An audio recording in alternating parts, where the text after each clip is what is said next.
ده باخد البونت. الله الله الله. كابتن محمود بيلعب ارسال، الماتش سريع جدا وكان ماتش سريع جدا. كابتن محمود قامه من قامات تنس الطاوله. شوفوا وضعيه رجل من تحت دي، انا بتنطط.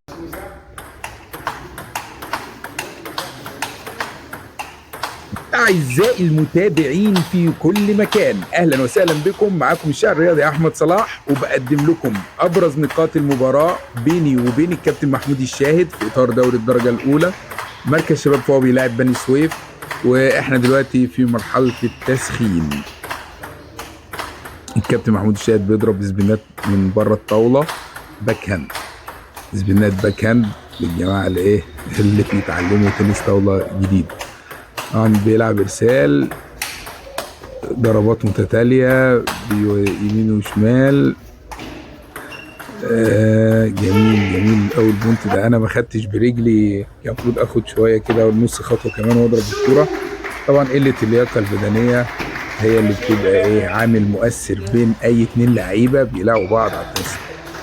لازم طبعا الانسان يكون جاهز ومستعد جدا لاي حركه مفاجئه على الطاوله. زي ما احنا قلنا لعبه تنس الطاوله بتخليك تاخد وضع استعداد غير متوقع في اي مكان في الطاوله.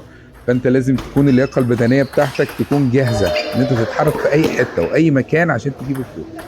زي انا والكابتن محمود الشاهد كده، يعني بنحاول ان احنا نعمل مجهود جامد عشان نتحرك لكل كوره.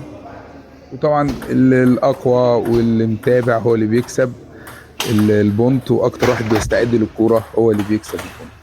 حتى تلاقوا في الماتشات العالميه لما تلاقي اتنين جامدين جدا بيلاقوا بعض، الفروق تبقى بسيطه جدا في وقفه الاستعداد. يعني محدش نادرا ان انت تلاقي كور حظ هي اللي بتخلص الماتشات، بس في برضه الحظ بيلعب دور. لكن برضه وقفه الاستعداد بعد كل ضربه هي العامل المؤثر. زي الكره اللي فاتت اللي انا لسه لعبها دلوقتي، ما كنتش مستعد للكره اللي بعدها، الكره ضاعت. ضربات متتاليه، الكره بتطلع بره، باخد البونت ده، بلعب ارسال، كابتن محمود بيشوطه، بقفله له في زاويه عكس ما هو كان متوقعها مني.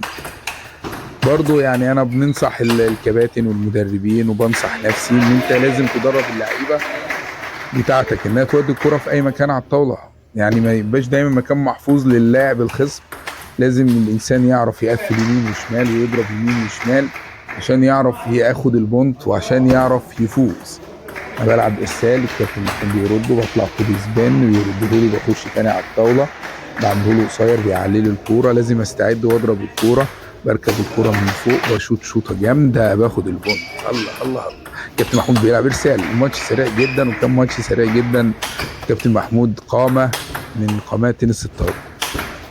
شوفوا وضعيه رجلي من تحت دي، انا بتنطط كده باخد وضع استعداد. لو انا بقى رجلي ثابته، لا انا مش هعرف اوقع الكوره تاني، مش هضربها، هطلعها بره.